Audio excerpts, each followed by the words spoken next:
All right, so let's talk about type 3 hypersensitivities, principally the immune complex reactions. This set of reactions involves soluble antigens with antibody and disposition of the resulting complexes in various tissues of the body. Hang on just a second.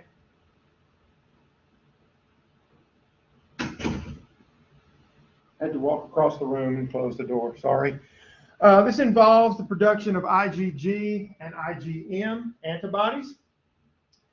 Also involves the activation of those complement proteins we talked about in chapters 12 and 13.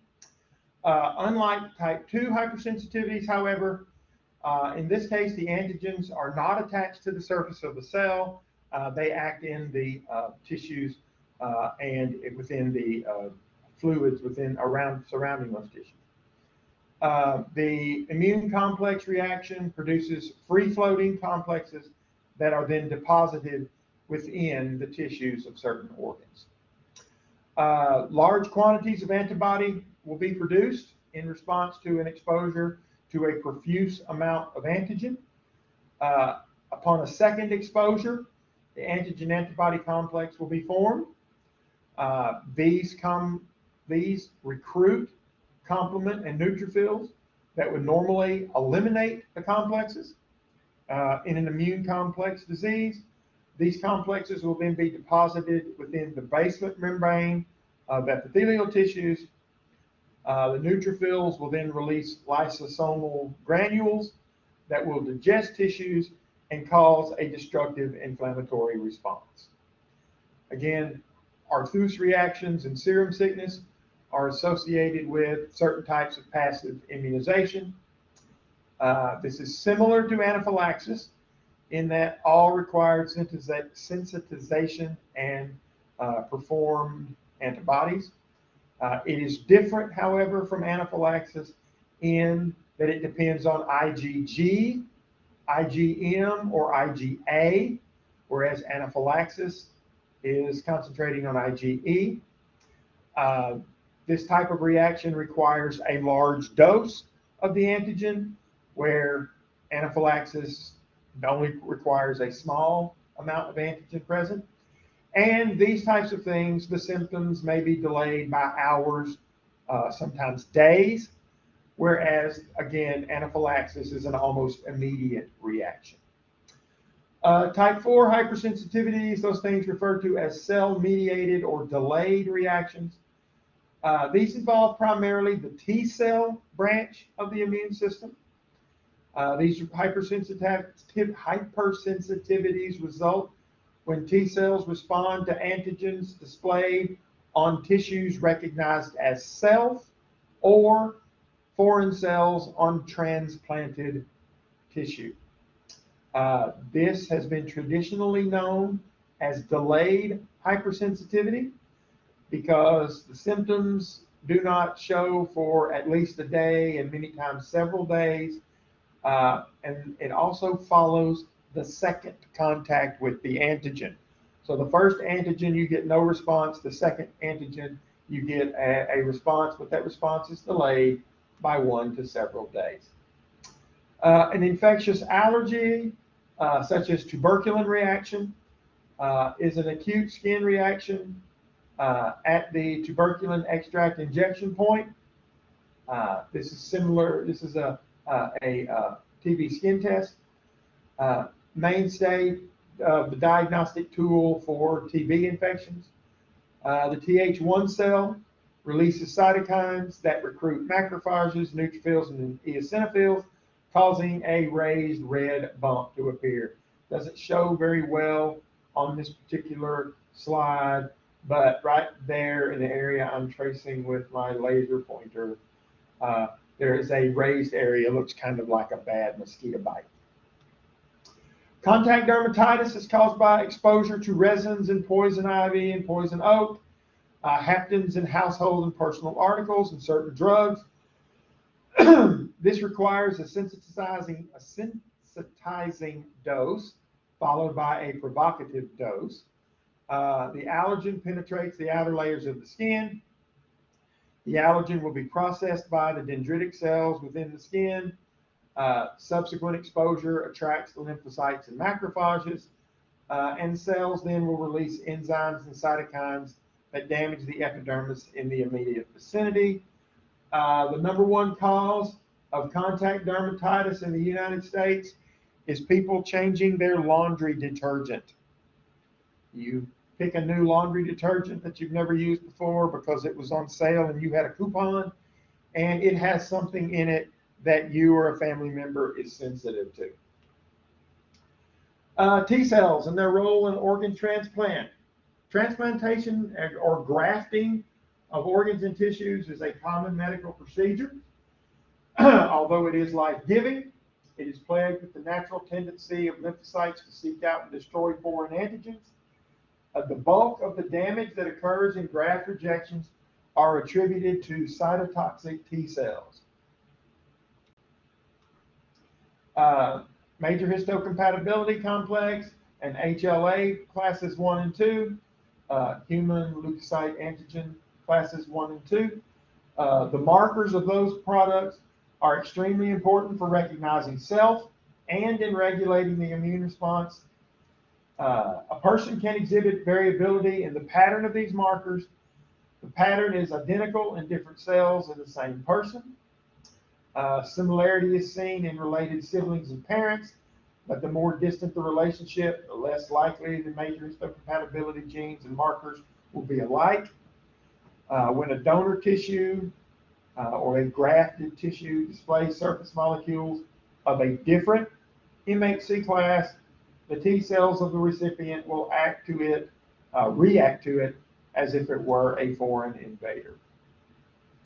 If the host rejects the grafted tissue, the most oft cause are again the cytotoxic T cells. They recognize foreign class 1 major histocompatibility markers on the surface of the grafted tissue. Those cytotoxic T cells will then release interleukin 2 as part of a general immune immobilization.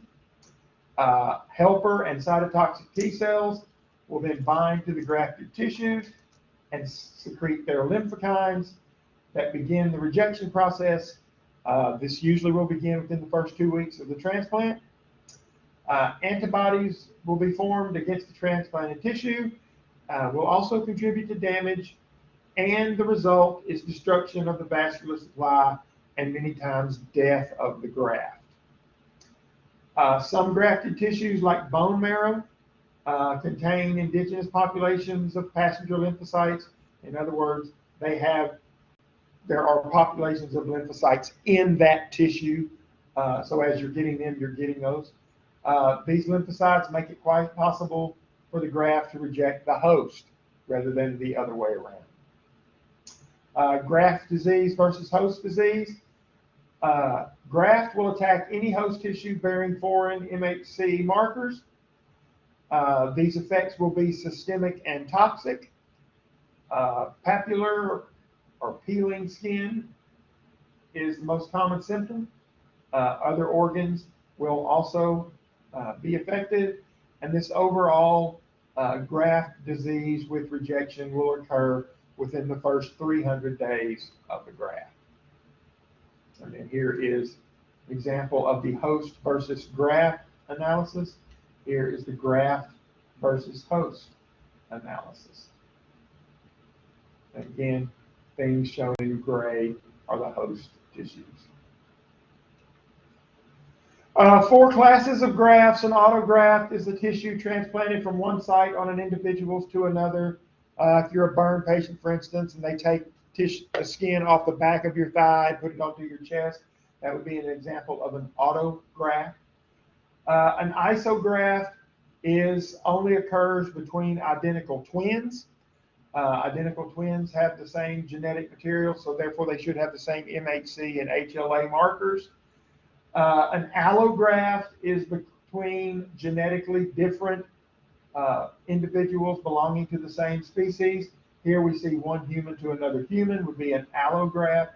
And then finally, a xenograft is an exchange between individuals of different species. Taking a pig heart valve and putting it into a human would be an example of a xenograft.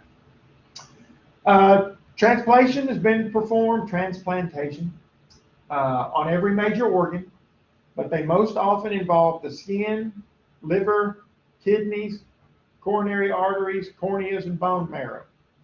The sources are some things come from fetal tissue, some come from the recently deceased, some come from live donors. This is the controversial one, where the fetus is coming from. That's a discussion for another day.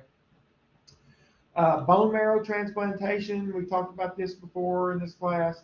It is used in individuals with immune deficiencies, suffering from aplastic anemia, leukemia, some other types of cancer, and radiation damages.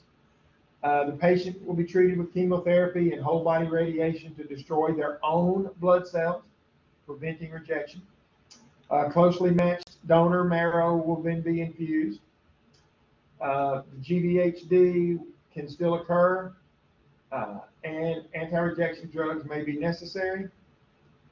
And after transplantation, a recipient's blood type may change due to the blood type of the donor. There have actually been cases where people received bone marrow transplants, and going into the bone marrow transplant, they were A positive, and coming out, they were AB negative or O negative or something like that. O negative being a more likely concept. Autoimmune diseases are caused by inappropriate responses to self. This is where an individual actually develops a hypersensitivity to themselves. Autoantibodies, T cells, or both, mount an abnormal attack against self-antigens. If it is organ-specific, it involves only one organ. If it is a systemic, it will involve several organs. Here are several very common diseases. You have systemic lupus erythematosus, simply known as lupus. It is a type 3 hypersensitivity. Rheumatoid arthritis can be either type 2, 3, or 4. Graves' disease, myasthenia gravis, type 1 diabetes, and multiple sclerosis. All of these things are considered to be autoimmune diseases. For autoimmune diseases, cases seem to cluster in families, and even unaffected members tend to develop autoantibodies for the disease. Particularly genes in class 1 and 2 major histocompatibility complex proteins coincide with certain autoimmune diseases. For instance, rheumatoid arthritis and ankylosing spondylitis or spondylitis are more common in persons with the B27HLA type, human leukocyte antigen type. Microbial antigens which bear molecular determinants that are similar to human cells induce the formation of autoantibodies. This is referred to as molecular mimicry. One explanation for this pathology, this is one of the explanations for the pathology of rheumatic fever. Psoriasis flare-ups after strep throat may also be due to T cells primed to react with keratin of the skin. Lupus, the name originated from the characteristic butterfly-shaped rash that drapes across the nose and cheeks. Although manifestations vary, all patients develop autoantibodies against their organs, tissues, and intracellular materials. Viral infection and loss of normal immune response suppression are suspected as causes. Rheumatoid arthritis causes progressive and debilitating damage to the joints and at times to the lungs, eyes, skin, and nerves. The autoantibodies form their particular immune complexes. These complexes bind to the synovial membranes of the joint, will activate cytokine release by the macrophages. Excuse me. Chronic inflammation will then develop, which will lead to scar tissue and joint destruction. The cytokines will then trigger additional type 4 delayed hypersensitivity responses. There is someone suffering from lupus. Again, you can't really tell from this picture the sort of butterfly-shaped patch on her cheek there. You can see the distorted uh, joints of a patient with rheumatoid arthritis. And this is rheumatoid arthritis in the early stages. Some other autoimmune disease, Graves' disease, is where autoantibodies found on thyroxine secreting follicles within the endocrine system and thyroid gland specifically. This is an abnormal situation where the stimulation of these cells causes an overproduction of the thyroid hormone and the symptoms of hyperthyroidism. Type 1 diabetes, yet another endocrine gland autoimmune disease, is an example of molecular mimicry. It has been implicated in the sensitization of cytotoxic T cells that attack and lyse the insulin-producing beta cells. Reduced amount of insulin underlies the symptoms of the disease. Again, lots of different causes for type 1 diabetes. This is just one of them. Myasthenia gravis, autoantibodies bind to the receptors for acetylcholine, a neurotransmitter required for muscle stimulation. The first effects will be felt in the muscles of the eyes and throat, but eventually will progress to complete loss of skeletal muscle function and then death. Current treatment includes immunosuppressive drugs and therapy to remove those autoantibodies from circulation. Multiple sclerosis, or MS, is a paralyzing neuromuscular disease associated with lesions on the myelin sheath that surround the neurons in the white matter of the central nervous system. Symptoms of this include muscle weakness, tremors, difficulties in speech and vision, and eventually paralysis. It is possibly associated with the infection of the human herpes virus 6. Treatments include immunosuppressants and interferon beta to alleviate symptoms and monoclonal antibody therapy toward certain T cell antigens. Hyposensitivities. Occasionally, an individual is born with or develops a weakened immune system. The predominant consequences of immunodeficiencies are recurrent, overwhelming infections with opportunistic microbes. Primary disease is present at birth, usually stemming from some genetic disorder.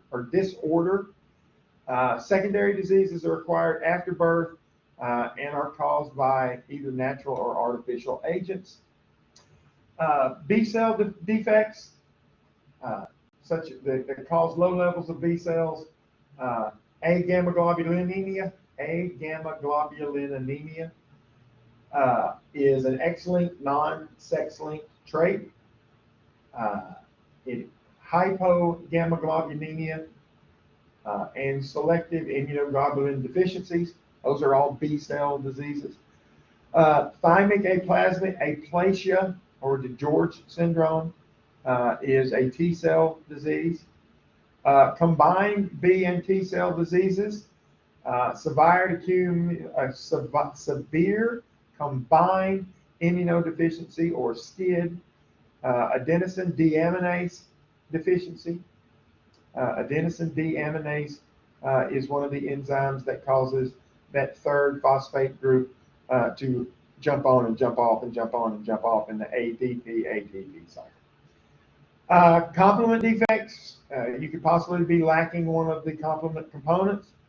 Hereditary angioedema that is associated with rheumatoid arthritis is a complement defect. Secondary immune deficiency from natural causes could be infections such as AIDS or cancers. They can be caused by nutrient deficiencies. They can be caused by stress. Pregnancy, lots of women will develop neonatal high blood pressure. They gestational high blood pressure. Aging plays a role.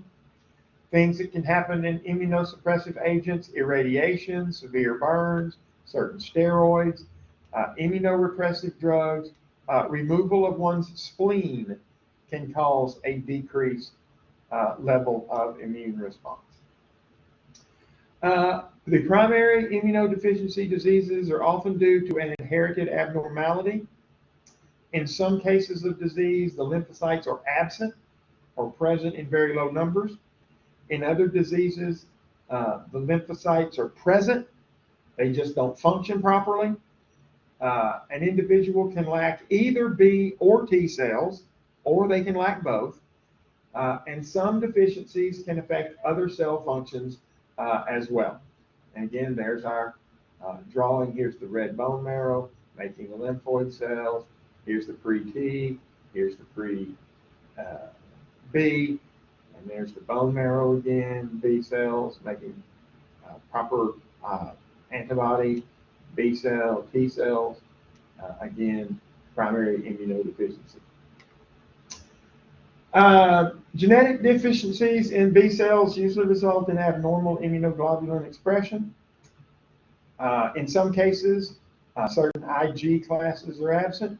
In others, all levels of IG, and that's immunoglobulin, are reduced. A-gamma globulinemia is the absence of gamma globulin. It is very rare for these immunoglobulins to be completely absent. Hypogammaglobulinemia is abnormally low levels of gamma globulin. This is a recurrent condition, or can cause recurrent serious bacterial infections. Will start to show up about 6 months after birth. The most common infection sites you will see with this type of condition are the lungs, the sinuses, the meninges, and the blood. Current treatment available for this condition is passive immunotherapy with immune serum globulins. Since there is a lack of a particular immunoglobulin, is a relatively common condition. Lack of one of these is a relatively common condition. The most prevalent is an IgA deficiency. Individuals may have normal quantities of B cells and other immunoglobulins. They just have the low number of a particular IgA, B, AGA, M, D, G, or E. These individuals lack protection against local microbial invasions of the mucous membranes, and they will suffer recurrent respiratory and gastrointestinal infections. Defects in T cell development will result in broad spectrum of diseases. There will be severe opportunistic infections. Many times you will see cancers. It is more devastating than B cell deficiencies because T cells and T helper cells are required to assist the most specific immune responses. Abnormal development within the thymus gland, or DeGeorge syndrome, or thymic aplasia, is a congenital absence or immaturity of the thymus gland. This disease makes children highly susceptible to persistent infections caused by funguses, protozoans, and viruses. Vaccinations using attenuated microbes will pose a danger to common childhood infections can be fatal. And in this case, patients typically have reduced antibody levels. Severe combined immunodeficiency, or SCID, is the most severe form of immunodeficiency. It is involving both the dysfunction of the lymphocyte systems in both of the lymphocyte systems, so T cells and B cells. Some SCIDs are due to a lack of lymphocyte stem cells in the bone marrow. Others are due simply to the dysfunction of B and T cells later in development. Infants with SCID usually will develop candidiasis, which is sort of thrush and yeast infections, sepsis, pneumonia, or systemic viral infections within days of birth. There's two very common forms, or the two most common forms, are the Swiss type, A-gamma-globulinemia, and thymic lymphoplasia. These are both genetic defects in the development of the lymphoid cell line, which result in extremely low numbers of lymphocytes and poorly developed humoral and cellular immunity. Adenosine deaminase deficiency is where your lymphocytes develop, but a metabolic product builds up and selectively destroys these lymphocytes. SCID children will require rigorous aseptic techniques to protect them from opportunistic infections. David Vetter is a young man who lived his entire life in a sterile plastic bubble. Only serious option for long-term survival is total replacement or correction of lymphoid cells. Infants with this condition can benefit from fetal liver and stem cell grafts, and X-linked or ADA types of SCID can be treated with gene therapy, insertion of normal genes to replace the defective ones. All right. I'm going to stop there for a few moments, give my throat a rest, and I will be back in a few minutes.